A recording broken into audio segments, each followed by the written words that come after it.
ഒരു ദിവസം രാത്രിയിൽ എനിക്ക് മനസ്സിന് വല്ലാത്ത പ്രയാസം, മനസ്സിന് വല്ലാത്തൊരു ബുദ്ധിമുട്ട്, ഹൃദയം കഠിനമായതുപോലെ ഇങ്ങനെ തോന്നുന്നു. എനിക്ക് എന്താണ് കാരണം എന്ന് മനസ്സിലാകുന്നില്ല. എന്തിനാണ് എന്റെ ഹൃദയം ഇങ്ങനെ കട്ടിയായി പോകുന്നത് എന്ന് എനിക്ക് മനസ്സിലാകുന്നില്ല. മനസ്സിന് എന്തോ ഒരു ഭാരം ഇങ്ങനെ താങ്ങുന്നത് പോലെ. ദുന്യാവ് എന്ന് പറയുന്നത് അങ്ങനെയാണ്.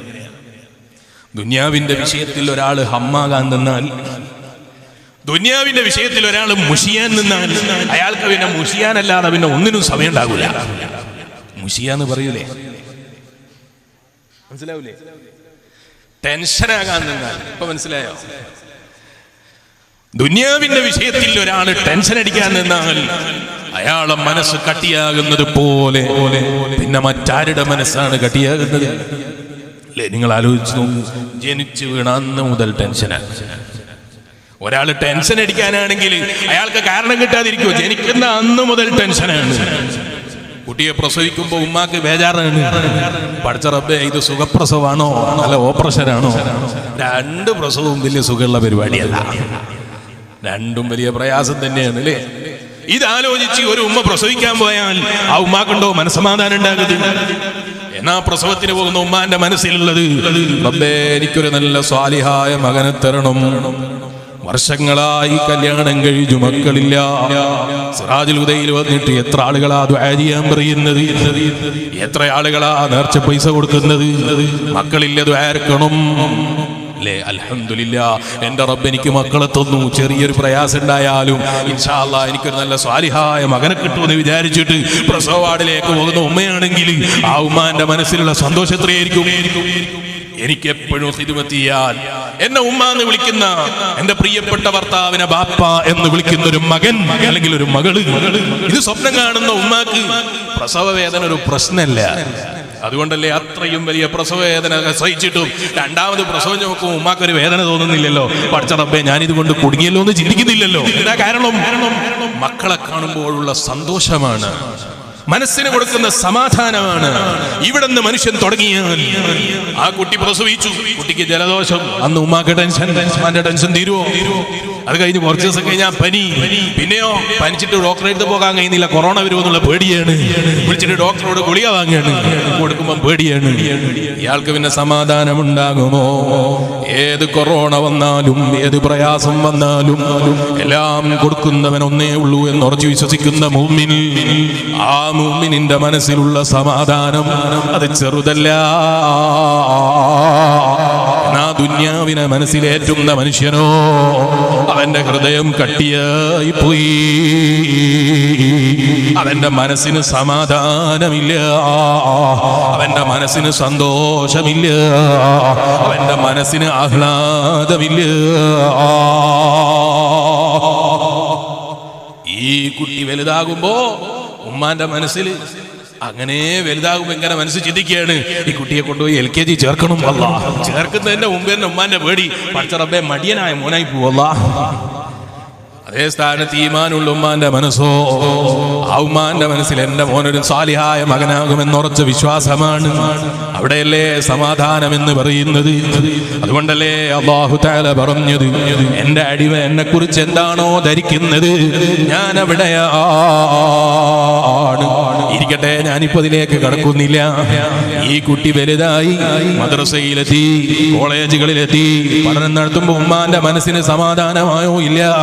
ഈ കുട്ടി എനിക്കൊരു സ്വാലിഹായ മകനായി കിട്ടണം. ഈ കുട്ടിക്ക് പിന്നെ 1ാം ക്ലാസ് മുതൽ തുടങ്ങിയ ടെൻഷനാണ്, പരീക്ഷയിൽ മാർക്ക് കുറഞ്ഞുകൂടാ. ചില കുട്ടികൾക്ക് അങ്ങനെ, ചില കുട്ടികൾക്കോ പരീക്ഷയും ബേജാറില്ല, ഒന്നും ബേജാറില്ല, ആ മേലാകാശം താഴെ ഭൂമി. അങ്ങനെ ജീവിക്കുന്ന ചില കുട്ടികളുണ്ട്. അതേ സ്ഥാനത്ത് 1-ാം ക്ലാസ് മുതൽ തുടങ്ങും ഈ ഉമ്മ പേടിപ്പിക്കാൻ. 10-ാം ക്ലാസ്സിൽ മാർക്ക് വേണമെങ്കിൽ 1-ാം ക്ലാസ് മുതലേ പഠിക്കണം. 1-ാം ക്ലാസ് മുതലേ നല്ല മാർക്ക് വേണം. ഈ ടെൻഷനുമായി ജീവിക്കുന്ന കുട്ടി ചിന്തിക്കുന്നത് എന്താണ്? ഈ സ്കൂൾ ജീവിതം ഒന്ന് കഴിഞ്ഞു കിട്ടിയാൽ അൽഹംദുലില്ലാഹ് ഈ കുടുക്കിൽ നിന്നൊന്ന് രക്ഷപ്പെടാമായിരുന്നു, ഈ ചങ്ങലയിൽ നിന്നൊന്ന് രക്ഷപ്പെടാമായിരുന്നു.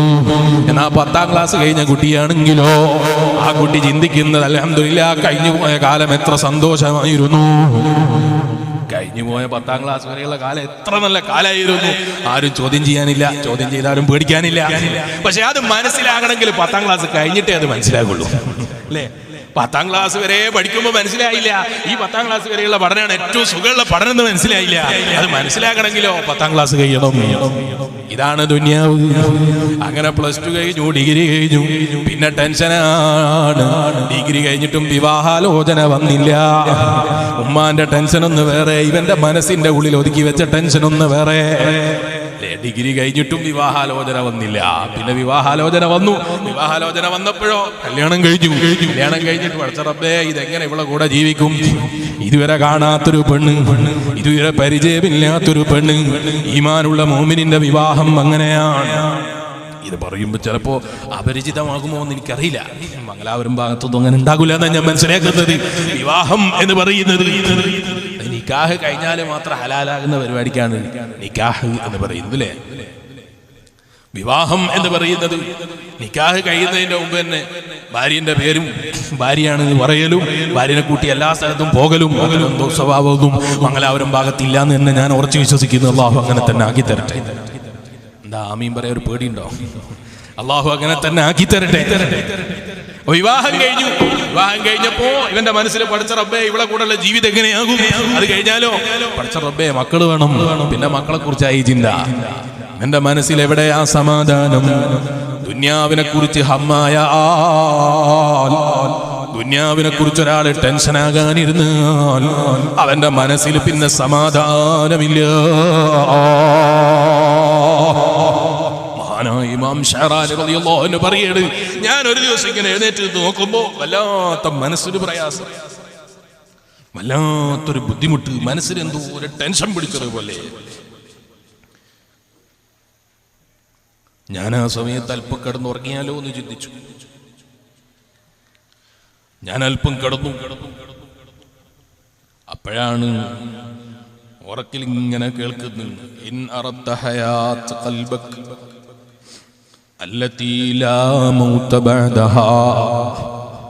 ആഗ്രഹിക്കുന്നുണ്ടോ മരണമില്ലാത്തൊരു ലോകത്തെ, ടെൻഷനില്ലാത്തൊരു ലോകത്തെ ആഗ്രഹിക്കുന്നുണ്ടോ? ഒരു വിഷമവുമില്ലാത്തൊരു ലോകത്തെക്കുറിച്ച് ചിന്തിക്കുന്നുണ്ടോ? നിന്റെ ആത്മാവ് കൊന്നുകളയണം. മഹാനായ ഇമാം ഷഅറാനി റളിയല്ലാഹു അൻഹുവിനെ ഉറക്കിൽ ഉപദേശിക്കുകയാണ്. ഇമാം ഷഅറാനി റളിയല്ലാഹു അൻഹുവിനോട് സ്വപ്നത്തിലുള്ള ഉപദേശമാണ്. മനസ്സിന്റെ ടെൻഷൻ ഒഴിവാകണോ? നല്ല ഫറഹുള്ള ജീവിതം വേണോ? സന്തോഷമുള്ള ജീവിതം വേണോ? സമാധാനമുള്ള ജീവിതം വേണോ? മഹാനായ ഇമാം ഷഅറാനി റളിയല്ലാഹു അൻഹുവിനോട് സ്വപ്നത്തിൽ ഉപദേശിക്കുന്നു, നിങ്ങൾ ദുന്യാവിനെ കുറിച്ചുള്ള ചിന്തകളെ കൊന്നുകളയണേ. ദുന്യാവിനെ കുറിച്ചുള്ള ആലോചന, ആ ആലോചന മനസ്സിൽ നിന്ന് എടുത്തു കളയണം. അല്ലാത്ത കാലത്തോളം നിങ്ങളെ മനസ്സിന് സമാധാനം ഉണ്ടാകൂല. ആരോടാ ഇത് പറയുന്നത്? മഹാനായ ഇമാം ഷഅറാനി റളിയല്ലാഹു അൻഹു. ആരാ ഇമാം ഷഅറാനി റളിയല്ലാഹു അൻഹു? മഹാനവറുകളെ ചരിത്രത്തിൽ കാണാം, രാജാക്കന്മാര് മഹാനവറുകൾക്ക് വലിയ പാത്രത്തിൽ നിറയെ സ്വർണം കൊടുത്തയച്ചു. ആർക്ക്? ഇമാം ഷഅറാനി റളിയല്ലാഹു അൻഹുവിന്. ഷഅറാനി ഇമാം റളിയല്ലാഹു അൻഹുവിന് നിറയെ സ്വർണം കൊടുത്തയച്ചു. ആ സ്വർണം ഷഅറാനി ഇമാം റളിയല്ലാഹു അൻഹുവിന് കൊണ്ടുകൊടുത്തപ്പോ മഹാനവറുകള് കൊണ്ടുവന്ന രാജാവിന്റെ ഖാദിമിനോട് പറഞ്ഞു, മോനെ എനിക്ക് ദുനിയാവ് വേണ്ട, എനിക്ക് ദുനിയാവ് വേണ്ട, എന്റെ ദുനിയാവിനെ ഞാൻ ഇഷ്ടപ്പെടുന്നില്ല. ഈ രാജാവ് തന്നെ മറ്റൊരു ഹദിയയുടെ രൂപത്തിലേക്ക് മാറ്റി മഹാനായ ഇമാം ഷഅറാനി റളിയല്ലാഹു അൻഹുവിന് വേറൊരു രാജാവിന്റെ പേരിൽ ഹദിയ കൊടുത്തയച്ചു. സ്വീകരിക്കുമോ എന്ന് പരിശോധിക്കാം. മഹാനായ ഇമാം ഷഅറാനി റളിയല്ലാഹു അൻഹുവിന്റെ കയ്യിലേക്ക് ഹദിയ കിട്ടിയപ്പോ മറുപടി, മോനെ നിന്റെ ഭരണം ദുനിയാവിന്റെ ഭരണമാണ്. ശരിയായ ഭരണം നടത്തുന്ന മാലിക്കുൽ മുലൂക്കായ അല്ലാഹ്, മാലിക് യൗമിദ്ദീൻ, ഇയ്യാക നഅ്ബുദു വ ഇയ്യാക നസ്തഈൻ. ശരിയായ നിനക്കുള്ള തേട്ടത്തിന് അർഹതയുള്ള റബ്ബ്, ശരിയായ അധികാരമുള്ള റബ്ബ്, താൽക്കാലിക അധികാരമല്ല, കുറഞ്ഞ കാലം കിട്ടിയ അധികാരമല്ല, ജനങ്ങൾ ഒന്നിച്ച് സമരം ചെയ്താൽ ഇറങ്ങിപ്പോകേണ്ടവനല്ല, തെരഞ്ഞെടുപ്പിൽ തോറ്റുപോകുന്നവനല്ല, തെരഞ്ഞെടുപ്പിൽ പരാജയപ്പെട്ടിട്ട് അധികാരം നഷ്ടപ്പെട്ടു പോകുന്നവനല്ല, അല്ലെങ്കിലോ മറ്റേതെങ്കിലും രൂപത്തിൽ അധികാരം നഷ്ടപ്പെട്ടു പോകുന്നവനല്ല. മാലിക്കുൽ മുലൂക്കായ അല്ലാഹ്, ആ റബ്ബിനെ അറിയാത്ത കാലത്തോളം നിന്റെ സ്വർണത്തിന് വിലയില്ല, നിന്റെ വെള്ളിക്ക് വില കൽപ്പിക്കാനാകൂല. മഹാനായ ഇമാമുന ശഅറാനി റളിയല്ലാഹു അൻഹു പറയാണ്, നിന്റെ ദുനിയാവിലെ ഈ അധികാരം കൊണ്ട് എന്റെ അടുക്കലേക്ക് വന്ന് നിനക്ക് വലിയ പത്രാസ് നേടാമെന്ന് നീ കരുതരുത്. കാരണം നിന്റെ അധികാരം എന്ന് പറയുന്നത് ചെറിയ സെക്കൻഡ് വേണ്ടതില്ല നിന്റെ അധികാരം ഊരിപ്പോകാൻ. നിങ്ങൾ നോക്ക്, എത്ര വലിയ ഭരണാധികാരിയും മാസ്ക് ധരിക്കാതെ പുറത്തിറങ്ങാത്തൊരു കാലം കഴിഞ്ഞു പോയില്ലേ? കൊട്ടാരത്തിൽ ആരെ കയറ്റണമെന്ന് തീരുമാനമെടുക്കാനുള്ള അധികാരമുണ്ട് എന്ന് പറയുന്ന വലിയ വലിയ രാജാക്കന്മാരുണ്ടായിരുന്നില്ലേ? വലിയ വലിയ പ്രധാനമന്ത്രിമാരുണ്ടായിരുന്നില്ലേ? വലിയ വലിയ ആഭ്യന്തരമന്ത്രിമാരുണ്ടായിരുന്നില്ലേ? എവിടെയായിരുന്നു എല്ലാവരും? മാസ്ക് ഇട്ടിട്ട് വരാൻ മടിച്ചിട്ട് പുറത്തിറങ്ങല് കുറച്ചില്ലേ? എല്ലാ ഭരണാധികാരികളും ഉള്ളിലിരുന്നില്ലേ? അഥവാ പുറത്തു വരണമെങ്കിലോ മാസ്ക് ഇല്ലാതെ വരാൻ അവര് ഭയപ്പെട്ടില്ലേ? എവിടെന്നാണ് രോഗം വരുന്നത് എന്നറിയുന്നില്ല. ആരാണ് ഈ രോഗം?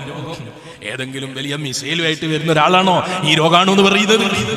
ഇതുവരെ കണ്ടുപിടിക്കാൻ കഴിയാത്ത വലിയ മിസൈലിന്റെ ഉടമയാണോ ഈ കൊറോണ എന്ന് പറയുന്ന സാധനം? അല്ല, കണ്ണുകൊണ്ട് ഇതുവരെ കാണാൻ കഴിഞ്ഞിട്ടില്ല. അലം തറ കൈഫ ഫഅല റബ്ബുക ബി അസ്ഹാബിൽ ഫീൽ, പരിശുദ്ധ ഖുർആൻ ചോദിച്ചില്ലേ?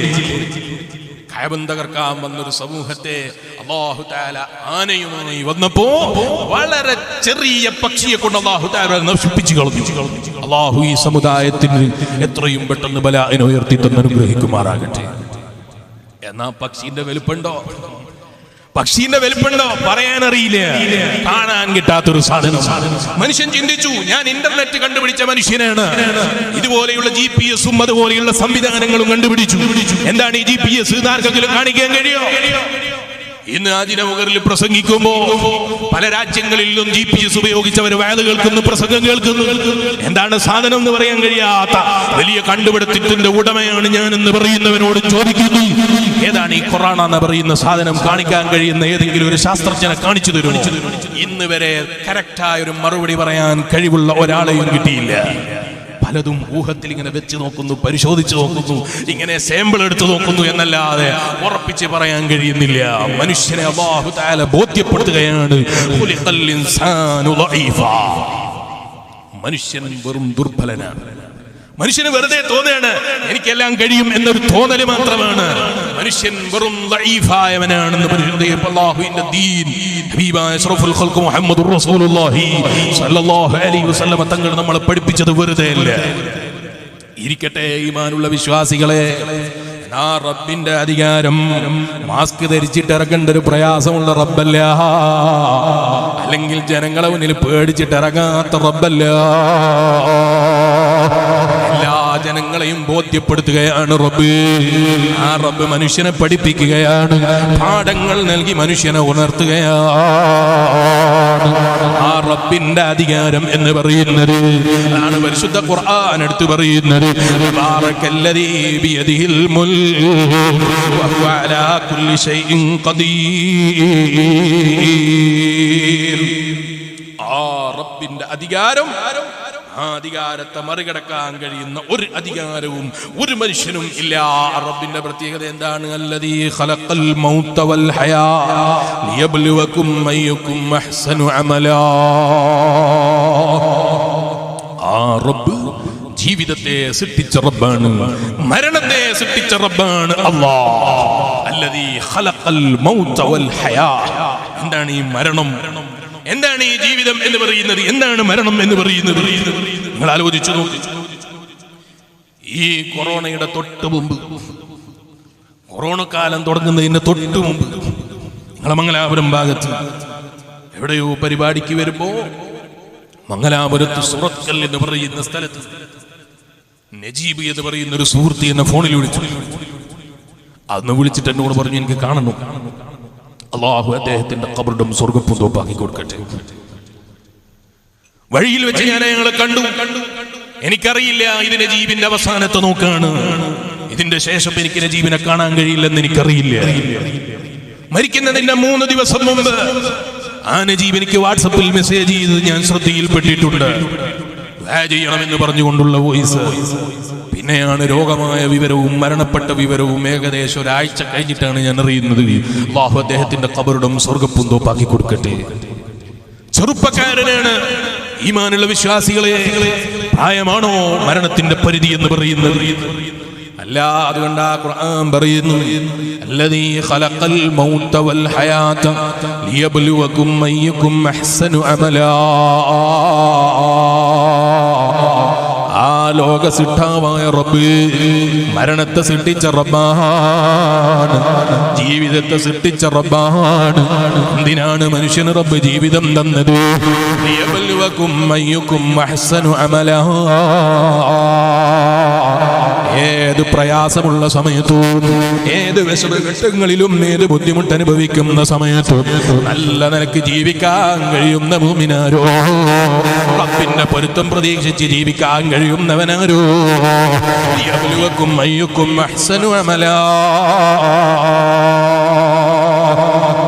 നിങ്ങളെ കൂട്ടത്തിൽ അമലിനെ നന്നാക്കുന്നവനാരാണ് എന്ന പരീക്ഷയാണ് ദുനിയാവിലെ ജീവിതത്തിലെ പരീക്ഷണം. മഹാന്മാരായ മുഫസ്സിരീങ്ങൾ പറയുന്നത് യബ്ലുവകും അയ്യുകും അഹ്സനു അമലാ എന്നാ പറഞ്ഞത്, അക്സർ അമലാ എന്നല്ല. ആരാണ് നിങ്ങളെ കൂട്ടത്തില് ഏറ്റവും കൂടുതൽ അമൽ കൊണ്ട് നിറച്ചു വെക്കുന്നത് എന്നല്ല ഖുർആൻ പറഞ്ഞത്. മറിച്ചോ ചെയ്യുന്ന ഇബാദത്തിൽ യബ്ലുവകും അയ്യുകും അഹ്സനു അമലാ. ശരിക്കും മനസ്സിലാക്കണം. 1000 റക്അത്ത് സുന്നത്ത് നിസ്കരിക്കുന്നതിനേക്കാൾ, എത്ര റക്അത്ത്? ആരും കേട്ടില്ലേ?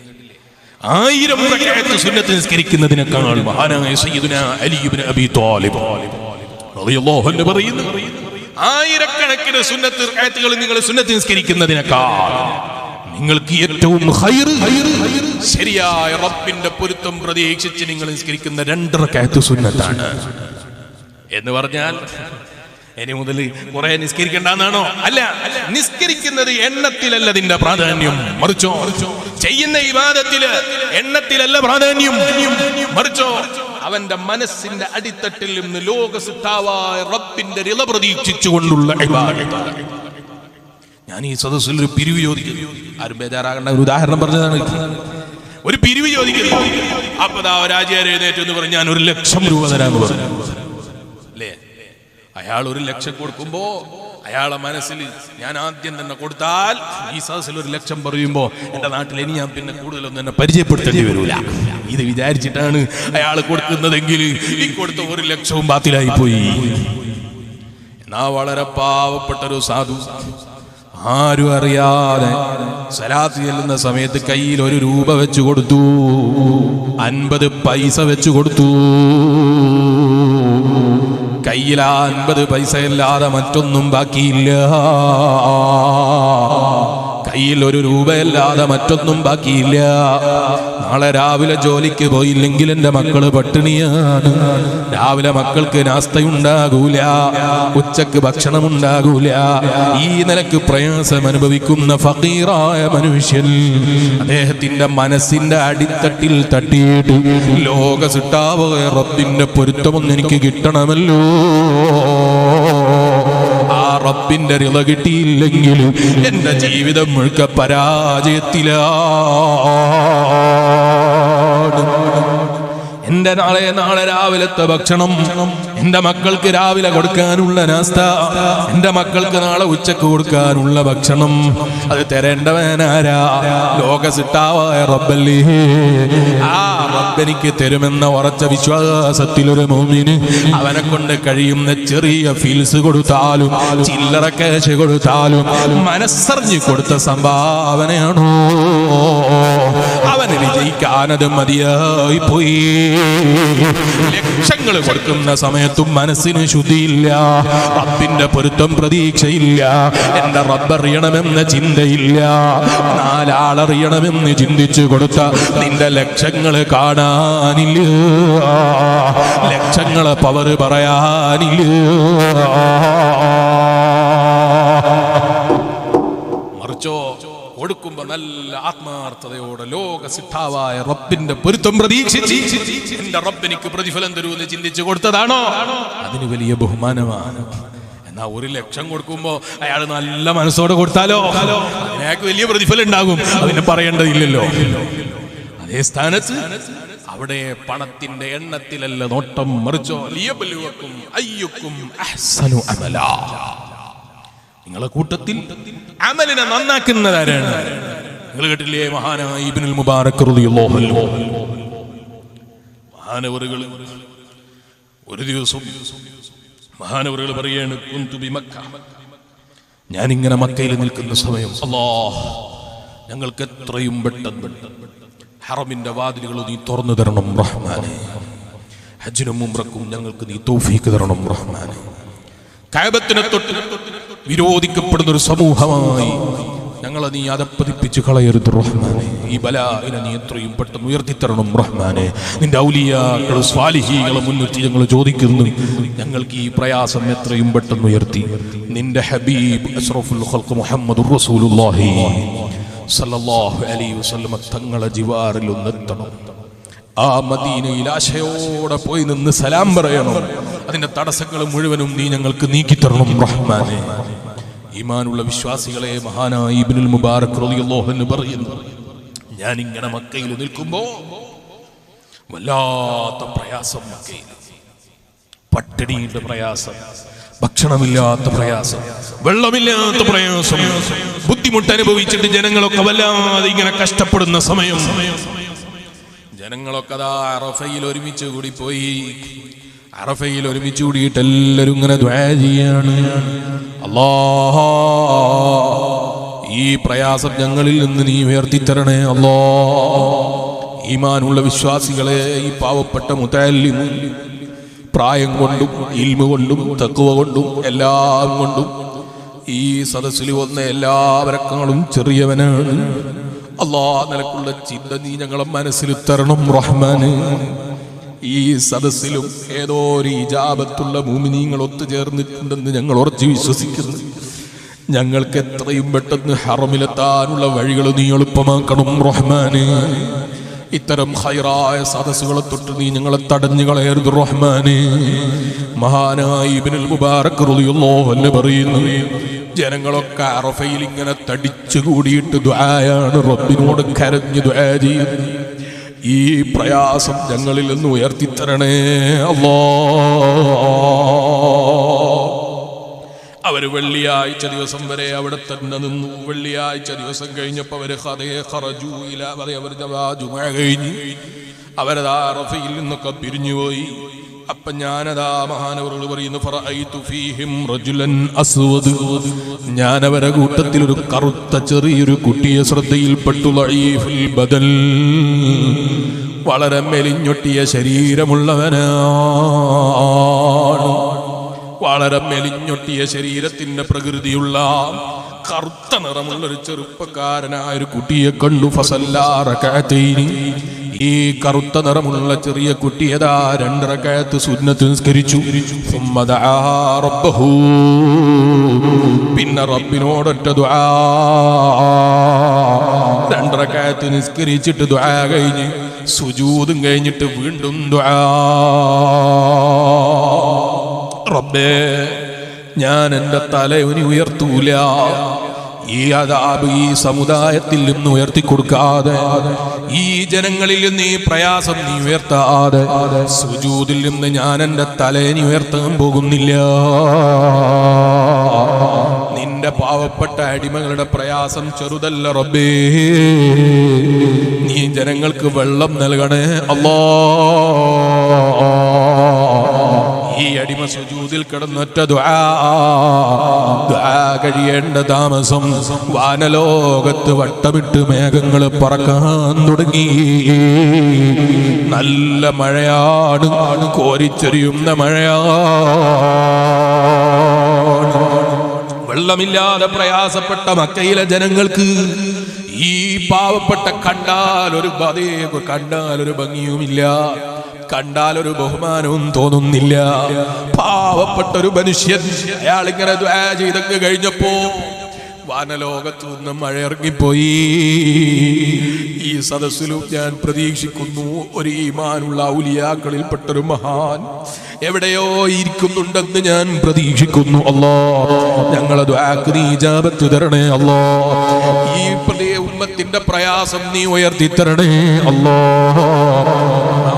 ഇബ്നുൽ മുബാറക് റളിയല്ലാഹു അൻഹു മനുഷ്യനെ നോട്ട് ചെയ്തു പോകുന്നു. ആ മനുഷ്യൻ മടങ്ങിയിട്ട് എവിടേക്കാണ്? ചന്തയിലേക്കാണ്. അടിമകളെ വിൽക്കുന്ന ചന്തയിലേക്കാണ് പോകുന്നത്. ഞാൻ പിന്നാലെ നടന്നുപോയി. അടിമയുടെ കൂടെ എത്തി നോക്കുമ്പോ അടിമനെ വിൽക്കുന്ന ഒരാളുണ്ട്. അയാളുടെ അടിമയാണ് ഇയാള്. ഞാൻ ഉടനെ തന്നെ ചെന്നു. ഞാൻ ചോദിച്ചു, അടിമനെ വിൽക്കാനുണ്ടോ? അപ്പൊ അയാൾ പറഞ്ഞു, 30 രൂപയാണ് വില. അപ്പൊ എന്റെ മുന്നിലേക്ക് കുറേ അടിമകളെ കൊണ്ടുവന്ന് നിർത്തി. പക്ഷെ ഞാൻ ഉദ്ദേശിച്ച ആളെ കാണാനില്ല. ഞാൻ ഉദ്ദേശിക്കുന്നത് ആ കറുത്ത നിറമുള്ള, കണ്ടാലൊന്നും തോന്നാത്ത മെലിഞ്ഞൊട്ടിയ ശരീരമുള്ള ഒരു മനുഷ്യൻ. അയാളെ ഞാൻ പ്രതീക്ഷിക്കുന്നത്. അയാളെ കാണുന്നില്ലേ? ഞാൻ ഉടനെ തന്നെ ചോദിച്ചു, ഇതല്ലാത്ത മറ്റൊരടിമങ്ങളെ കയ്യിലുണ്ടോ? ആ ഉണ്ട്, പക്ഷെ നിങ്ങൾക്കത് ഇഷ്ടപ്പെടൂല. അതുകൊണ്ടാണ് ഞാൻ നിങ്ങൾക്ക് കാണിച്ചു തരാതിരുന്നത്. അവ പറഞ്ഞു, എനിക്കൊന്ന് കാണിച്ചു തരുമോ? നോക്കുമ്പോ ആ ചെറുപ്പക്കാരൻ തന്നെയാണ്.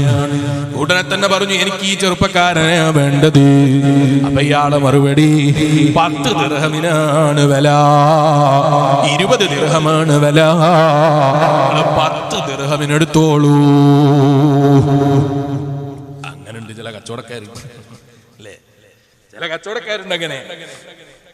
അധികവും മൂല്യമാരെയാണ് പറ്റിക്കാൻ നോക്കുക, ഉസ്താദുമാരെയാ പറ്റിക്കാൻ നോക്കുക. അവർക്കറിയില്ലല്ലോ ഈ ഉസ്താദുമാരി എന്ന് പറഞ്ഞാൽ എന്തൊക്കെ പഠിച്ചിട്ടാണ് ഇതായത്. ചില കച്ചവടക്കാര് അവരൊക്കെ പോയിട്ട് സാധനം വാങ്ങാൻ ഞാൻ എന്താ പറയും, ഉസ്താദെ നിങ്ങളായതുകൊണ്ട് 10 റുപ്യ കുറച്ച് തരാം. അതേ വർത്താനം ഇന്നലെ വന്ന മാഷോടും പറഞ്ഞിട്ടുണ്ടാവും. അത് ഇയാൾ കേട്ടിട്ടുണ്ടാവില്ല എന്നുള്ള ഉറപ്പിലാണ് ഈ കച്ചവടക്കാരൻ പറയുന്നത്.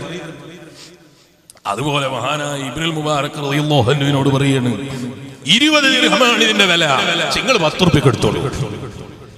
മഹാനായ ഇബ്നുൽ മുബാറക് റളിയല്ലാഹു അൻഹു മാന്യനാണ്. എനിക്ക് നിങ്ങൾ ഔദാര്യം വേണ്ട, 27 ദിർഹം എടുത്തോ, എന്റെ സമ്പാദ്യം മുഴുവനും എടുത്തു, എനിക്ക് ആ അടിമനെ വേണം. ഇബ്നുൽ മുബാറക് റളിയല്ലാഹു അൻഹു അടിമനെ വാങ്ങിയിട്ട് നടന്നു പോകുമ്പോ അടിമ ചോദിക്കുകയാണ്, അല്ല എന്ത് കണ്ടിട്ട് വാങ്ങിയതാ? ഒരു പണിയും എടുക്കാത്ത എന്നെ വാങ്ങിയിട്ട് എങ്ങോട്ടാണ് യാത്ര? ഇബ്നുൽ മുബാറക് റളിയല്ലാഹു അൻഹുവിന്റെ മറുപടി, മോനെ ഒരു പണി നിങ്ങൾ എടുത്തു തരണ്ടേ? നിങ്ങളെ പണി ഉദ്ദേശിച്ചിട്ടല്ല ഞാൻ നിങ്ങളെ വാങ്ങിയത്. ഞാൻ നിങ്ങളെ അടിമയാ, ഞാൻ നിങ്ങളെ അടിമയാണ്. ഞാൻ നിങ്ങളെ അടിമയാ, അല്ലാതെ എന്റെ അടിമ നിങ്ങളല്ല. നിങ്ങൾ എന്താണോ കൽപ്പിക്കുന്നത് അത് ചെയ്യാൻ ഞാൻ റെഡിയാണ്. ഇബ്നുൽ മുബാറക് റളിയല്ലാഹു അൻഹു പറഞ്ഞപ്പോ ഈ കുട്ടിയുടെ ചോദ്യം, എന്തേ ഇത്ര വലിയ അത്ഭുതമുണ്ടാകാൻ? നിങ്ങളല്ലേ എന്നെ പൈസ കൊടുത്ത് വാങ്ങിയത്, പിന്നെ എന്തേ ഇത്ര വലിയൊരു അത്ഭുതം? ഞാനല്ലല്ലോ ഉടമ, നിങ്ങളല്ലേ ഉടമ. ഇബ്നുൽ മുബാറക് റളിയല്ലാഹു അൻഹുവിനോട് ഈ വന്ന ചെറിയ കുട്ടിയുടെ മറുപടി, അടിമയാണെന്ന് പറയപ്പെടുന്ന കുട്ടിയുടെ മറുപടി കേട്ടപ്പോ ഇബ്നുൽ മുബാറക് റളിയല്ലാഹു അൻഹു പറയുന്നു, മോനെ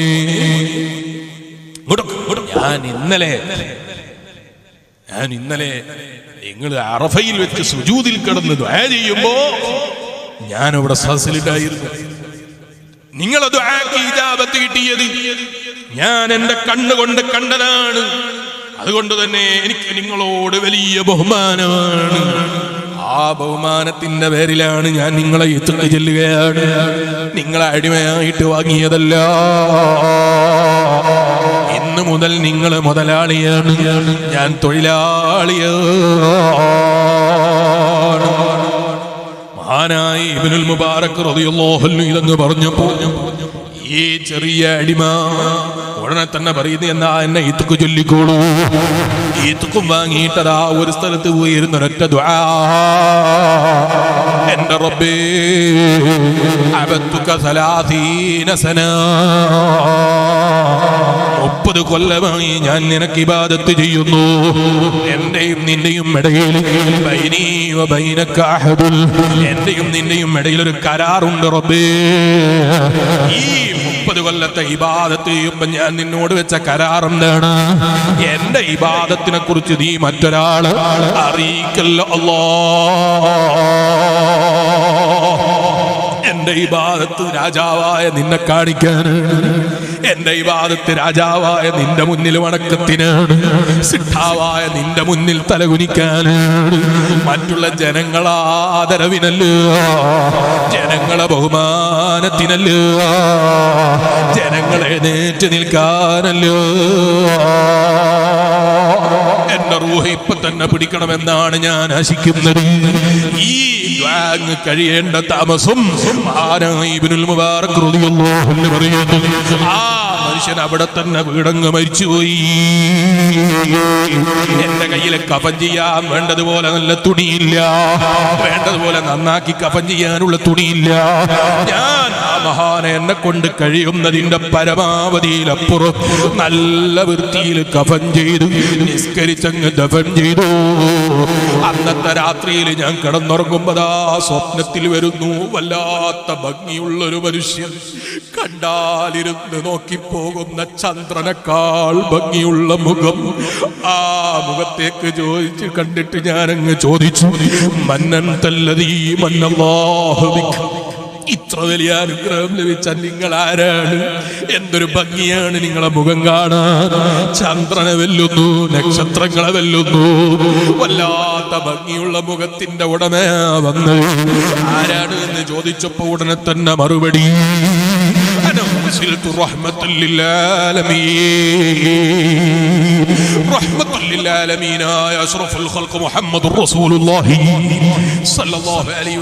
ഈമാനുള്ള വിശ്വാസികൾ ഒന്നിരുന്ന സ്ഥലത്ത് എഴുന്നേറ്റ് നിന്നു.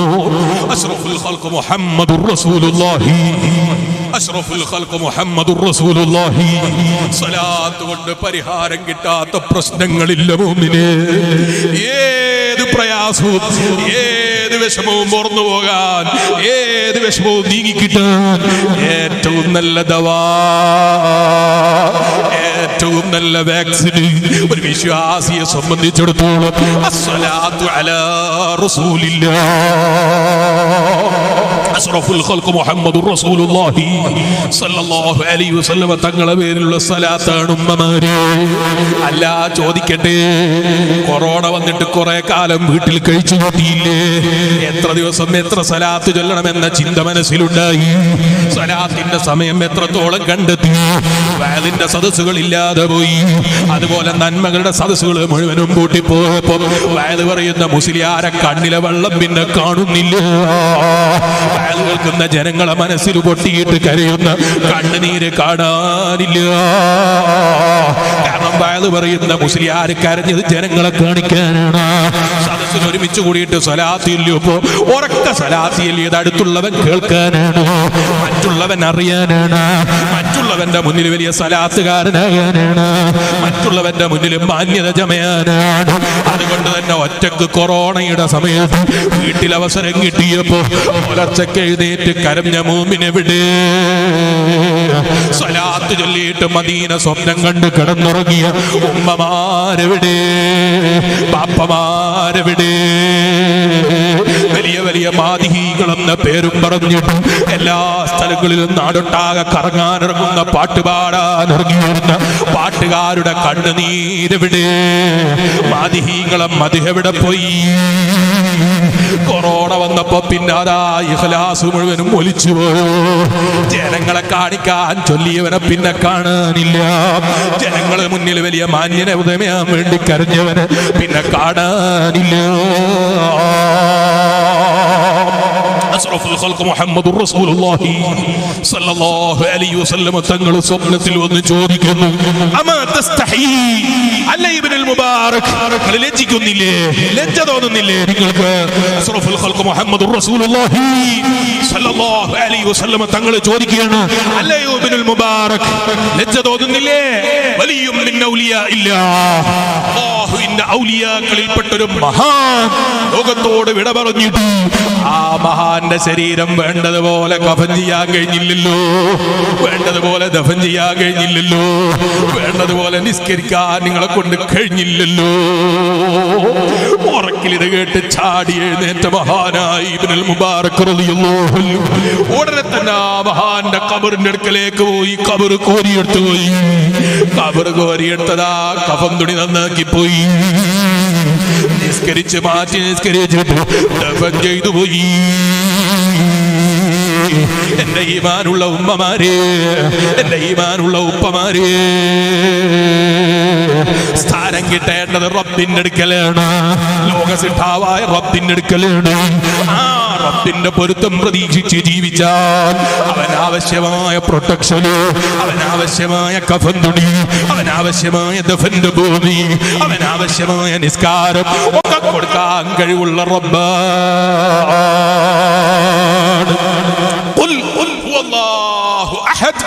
ഏകനായ അല്ലാഹ്, പറയൂ നബിയേ, അവൻ ഏകനായ റബ്ബാണ്. അവന്റെ അധികാരത്തെ മറികടക്കാൻ കഴിയുന്ന അധികാരിയില്ല. ലം യലിദ് വലം യൂലദ്, അവൻ ആരെങ്കിലും പ്രസവിച്ചതല്ല, അവൻ പ്രസവിക്കുന്നവനല്ല, പ്രസവിക്കപ്പെട്ടവനും അല്ല. അവൻ ശരിയായ സൃഷ്ടിക്കുന്ന റബ്ബാണ് അല്ലാഹ്. ആ റബ്ബിന്റെ കയ്യിലാണ് അധികാരം. പരിശുദ്ധ ഖുർആൻ പറയാണ്, തബാറക്കല്ലദീ ബിയദിഹിൽ മുൽക്ക് വഹുവ അലാ കുല്ലി ഷൈഇൻ ഖദീർ. അവന് കഴിയാത്തതായി ഒന്നും പറയാനില്ല. എല്ലാ അധികാരവും അവന്റെ കയ്യിലാണ്, എല്ലാറ്റിന്റെയും ഉടമസ്ഥനവനാണ്.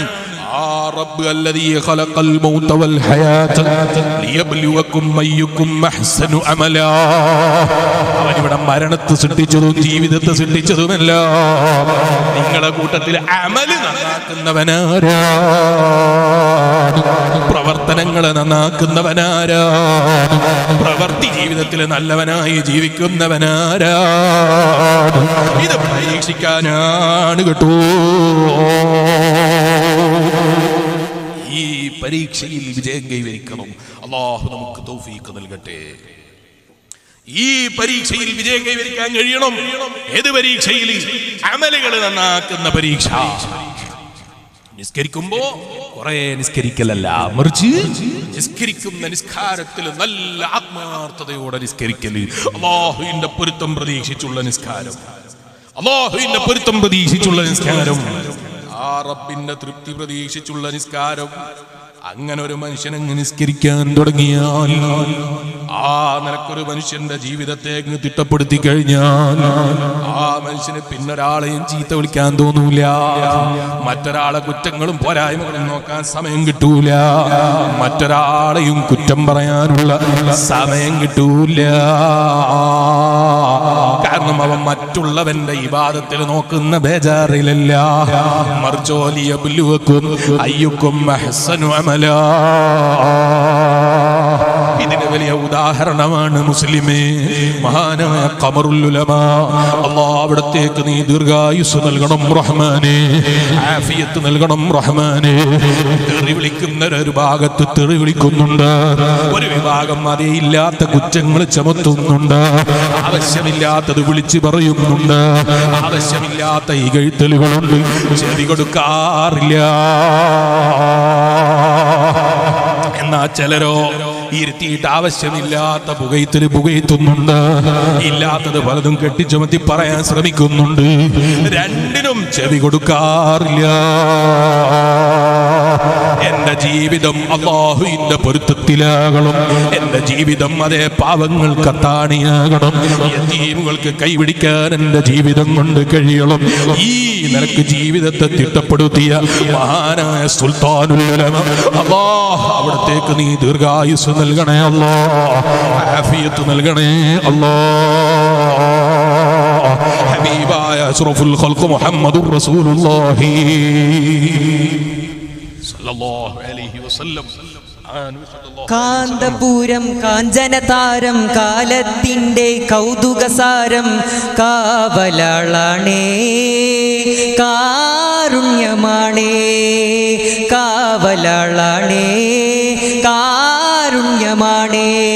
കാന്തപുരം കാഞ്ചനതാരം കാലത്തിന്റെ കൗതുകസാരം കാവലാളാണേ കാരുണ്യമാണേ.